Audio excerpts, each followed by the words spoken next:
Vallahi bu kışlık yani. Bu bir elip beşke şey gibi. Gel saçın cindi gene mi dedi. At saldı çaçı yürüdü yani. Görgönüm ayıp koyun ne bollar. Ança tam bir verdi. Kışlık yani bile. Sımdı kara kovalayın. Alındı mı?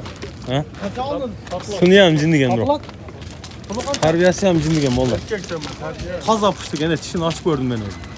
Ulaş aldak ulaş. Bundan beri çavlak. Buna gel gitti. Sın borco gelingen terbiyesi cindi gene. Şunlar hoşum pişti. Atma varğanda men жооп aldı şu aç. Kuştuğuna yürüyen önüne.